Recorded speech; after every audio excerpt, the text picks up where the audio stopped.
Vienna Secession, Chapter 12. This chapter focuses on the designers, particularly in Scotland, Austria, and Germany, who broke with Art Nouveau and introduced a more rectilinear, geometric approach to design. Their concern for spatial relationships, inventive forms, functionality, and systems thinking really laid the groundwork for 20th century design. Art Nouveau had proved that invention of new forms, instead of just copying nature or past styles, was a workable approach. The potential of abstract reductive drawing and design was explored first by designers in Scotland who moved away from those serpentine organic drawings of Art Nouveau to establish a new aesthetic. It seems that whenever a new century is born, artists and writers like to imagine new possibilities. The approach of the Vienna Secession, 1890 to 1916, addressed the changing cultural, social, and economic needs of a new century. The style characteristics of the Vienna Secession are elongated figures and typography, tall, thin compositions, and hand-drawn stylized type. The work of American architect Frank Lloyd Wright, who saw space as the essence of design, was an inspiration to European artists and designers who were moving away from that curvilinear Art Nouveau toward a rectilinear approach to spatial organization. Here we see a title page he created for the House Beautiful. There's an underlying geometric structure imposing a strong order upon the intricacy of Wright's very textural design. That rectilinear geometric approach, as well as his ideas about spatial relationships, greatly influenced a group of designers we call the Four. Another source of inspiration for the Four was the studio and its reproductions of the work of Aubrey Beardsley and John Turrup.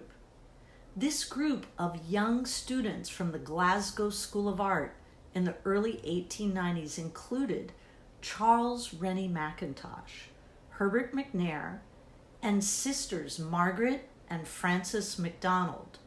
The Four, as they were called, innovated a geometric style that blended floral and curvilinear elements with strong rectilinear structure. Space was very important. Their designs were also distinguished by symbolic imagery, stylized form, and bold, simple lines that defined flat areas of color. Charles Rennie Mackintosh was the founding member of the Four, and he made notable contributions to the new century's architecture. He realized major accomplishments in the design of objects, chairs, and interiors as total environments. His main design theme is rising vertical lines, often with subtle curves at the ends to temper their junction with horizontals. Tall and thin rectangular shapes, take a look at those chairs for examples, and the counterpoint of right angles against ovals, circles, and arcs really characterize his work. Abstract interpretations of the human figure, such as in the Scottish Musical Review poster he designed, had not been seen in Scotland before, and many observers who saw this early work were outraged. Here we see an 1895 poster for the Glasgow Institute of the Fine Arts and the Scottish Musical Review poster. Notice how they show a stylized interpretation of a human figure. The figure is absolutely towering above the viewer. The sisters had strong religious beliefs and embraced both symbolist and mystical ideas. This confluence of architectural structure with their world of fantasy and dreams produced sort of an unprecedented transcendental style that has been widely copied. The symbolic figures have been assigned both religious and romantic interpretations. Looking at them, you see that very clear definition of space and that simple, flat color. They almost look like stained glass windows to me. Here we see a bookplate designed by Margaret MacDonald that was reproduced in Versacrum, the zine of the Vienna Secession, in 1901. It was part of an article on the Glasgow group, and this design depicts wisdom protecting her children with the leaf-like structure of her hair before a symbolic tree of knowledge. The linear structure is based on MacDonald's own metalwork. Here we see a menu she designed in 1911. Among those who drew inspiration from the four were Jessie Marion King. The stylized lettering in medieval style fantasy illustrations with their romantic overtones widely influenced fiction illustration throughout the 20th century. Here's the work of Tolwyn Morris. Their bindings for the Red Letter Shakespeare series. A standardized format and subtle graphic lyricism were achieved in economical commercial editions. Morris was the art director at Blackie's, a Glasgow publishing firm, and they embraced the ideas of the four, applying geometric spatial division and lyrical organic forms of the Glasgow group to mass communications. Morris also developed a system of standard formats for the publication series that could be modified slightly to create new distinctions. We see this still in publishing today. This is Gustav Klimt. He was an amazing painter and the guiding spirit who led the Vienna Secession's revolt against the Künstlerhaus in Austria. The Vienna Secession, or Secessionsstil in Austria, was formed by younger members of the Künstlerhaus, the Viennese Creative Artists Association, and they resigned in protest when the organization refused to allow foreign students to participate in their exhibitions. So, led by Gustav Klimt, architects Joseph Maria Ulbrich and Joseph Hoffmann, along with artist-designer Coleman Moser, became a counter-movement to the existing Art Nouveau. In this poster, the large space in the center is really unprecedented in Western graphic design. In his first Vienna Secession exhibit poster, he referred to Greek mythology. He's showing Athena, the goddess of the arts. She's watching Theseus deliver the death blow to the Minotaur. This is a metaphor for the struggle between the Secession and the Künstlerhaus. Here we see copies of Versacrum. It's the initial issue, and it's created by Alfred Roller, who used an illustration of a tree whose growth destroyed its pot, allowing it to take root in firmer soil. Again, this symbolizes what the Secession was trying to do. On the right, we see a cover design with a stipple drawing of leaves that becomes a frame for the lettering, which is sitting in a square that gives the impression of a collage element. The Vienna Secession's love of sans serif lettering, ranging from flat blocky slabs to fluid calligraphic forms, can be seen in a lot of the posters they designed to promote their exhibitions, as well as Versacrum, which stands for, by the way, Sacred Spring. It was published from 1898 to 1903, and again, creating a zine is one of the best ways to spread your design ideas about a movement. Versacrum was more of a design lab than a magazine. Designers experimented with paper and printing and layouts that merged text, illustration, and ornament into a unified whole. Editorial content included articles about artists and their work, or maybe poems by leading writers of the day or critical essays. A famous article called Potemkin City by the Austrian architect Adolf Loos challenged all areas of design and called for a functional simplicity that banished all forms of useless decoration. Here we see a cover by Coleman Moser for Versacrum, where a stencil effect technique for creating images has an affinity in its reduction of the subject to black and white planes with high contrast photography. Moser had a fascination with geometry and played a major role in defining the Secession's approach to graphic design. Both Moser and Joseph Hoffmann were appointed to the faculty of the Vienna School for the Applied Arts, and they launched the Vienna workshops, the goal of which was to offer an alternative to the poorly designed mass-produced articles and trite historicism prevalent at the time. Function, honesty to materials, and harmonious proportion were important concerns, and decoration was used only when it served these goals. Here's an inside front cover and ads for Versacrum.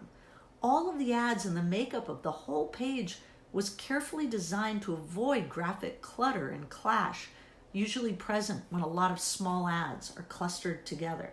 Here, elemental geometric forms are repeated, building really complex kinetic patterns. Here's a detail from an article. The fluid repetition of forms and symmetry in this decorative botanical frame, with its dense black color, brings lively contrast. Here we see a Versacrum calendar for November 1903. There's an exuberant border bracket with a seasonal illustration.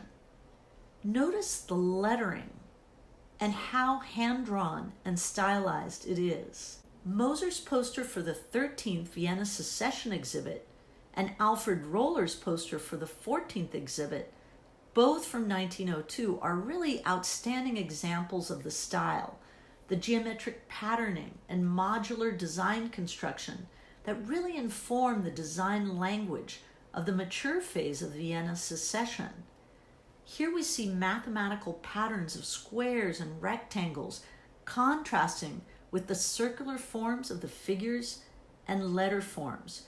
We see a tall, thin composition, and we see hand-drawn, stylized type, all indicators of the Vienna Secession style. Here's a poster by Moser advertising Fromm's calendar.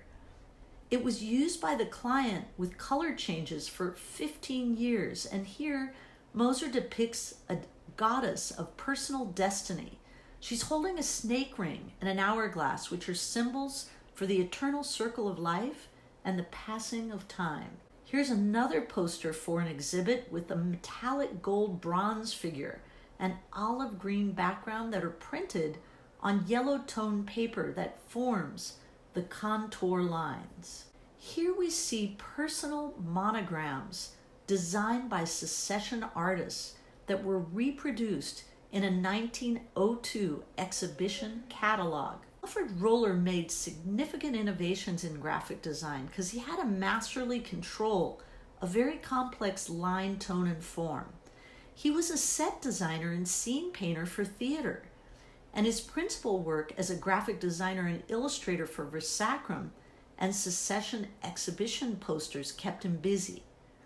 Cubism and Art Deco are anticipated in this 1902 poster for the Vienna Secession exhibit. His designs sacrificed legibility in order to achieve an unprecedented textural density. We see these dense geometric patterns animating the space. Talk about tall, thin, stylized type. Here's another poster for the Vienna Secession exhibition. Again, notice the letter forms and how they're reduced to curved corner rectangles with slashing curved lines to define each character. If the type below looks familiar, we'll see it again in the psychedelic era of posters that happened in Haight-Ashbury, San Francisco. Here's a poster for a theater cabaret where mask-like faces are simplified into very elemental linear signs. A beautiful exhibition poster from 1905 that's got a repetitive geometric pattern created by a hand stencil technique after the lettering and two lower rectangles were printed by lithography. This lettering was combined with other patterns in an ad and other posters. In a large series of figure studies, Joseph Hoffmann reduced the image here to elongated contours and simple shapes signifying hair or possibly hats. These beautiful logotypes for the Wiener Werkstatt or the Vienna Workshops, which was founded in 1907 in Munich, was an association created to inspire high-quality design in manufactured goods and architecture.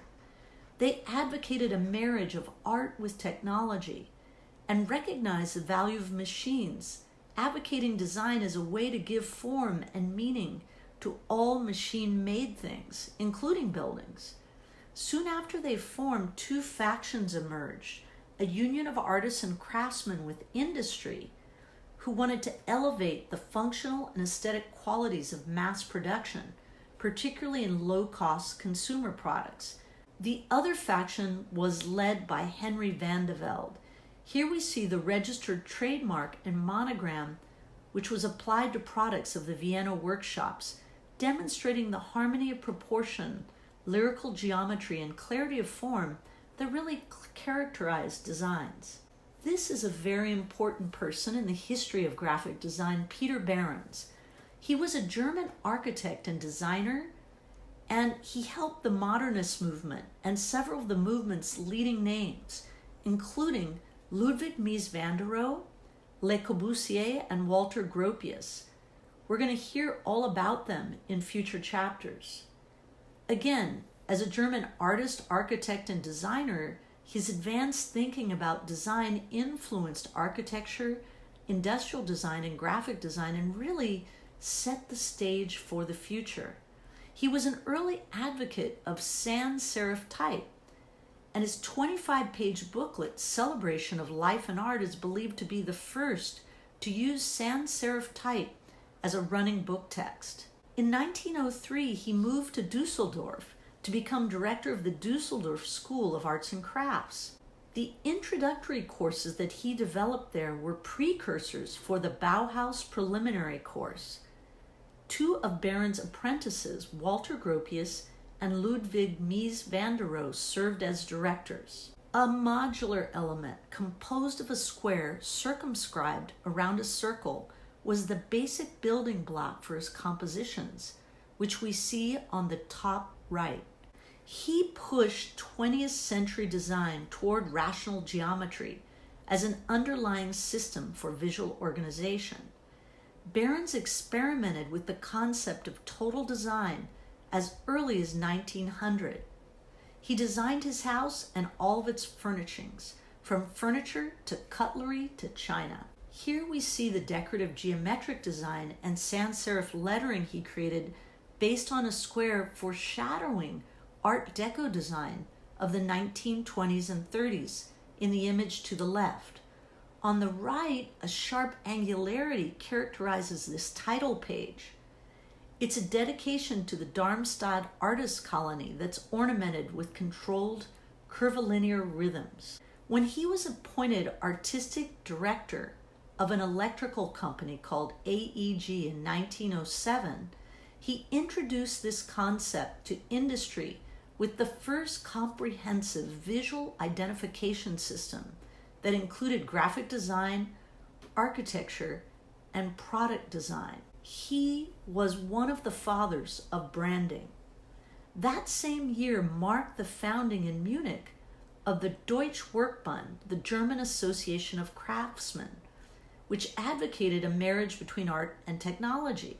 Behrens, along with Henry van de Velde, and the group's leaders were influenced by William Morris and the arts and crafts movement, yet unlike Morris, they recognized the value of machines and advocated design as a way to give form and meaning to machine-made things. Here we see a guidebook cover for the AEG Pavilion at the German Shipbuilding Exhibition of 1908. A translation drawing reduces the architectural structure to flat planes. The lettering used here became a basis for the AEG visual identification system. Peter Behrens was also a talented artist. Here, the designer is shown as an allegorical torchbearer, in keeping with the Werkbund view that design is an enlightening and humanizing social force. The subtitle here reads Art and Craft, Industry and Commerce, Architecture. Here's the Anchor Linoleum Exhibition Pavilion he designed in 1906. Classical forms and proportions are combined with mathematically derived geometric structure and pattern, in search for a 20th century language of form. Here's a poster, and you see the relationship between the architecture and the poster. A grid theory is applied to graphic design. And speaking of the grid, here we see a catalog page for AEG tea kettles. Permeations of the modular system of shapes, handles, materials, and textures are shown. But note the spatial division by rules or grids to create zones of information. Here we see an AEG retail store in Berlin, and lettering is inscribed on white marble with dark wooden framing echoing the geometric divisions of AEG graphics, and the door glass trademark conveying the corporate image or brand of AEG.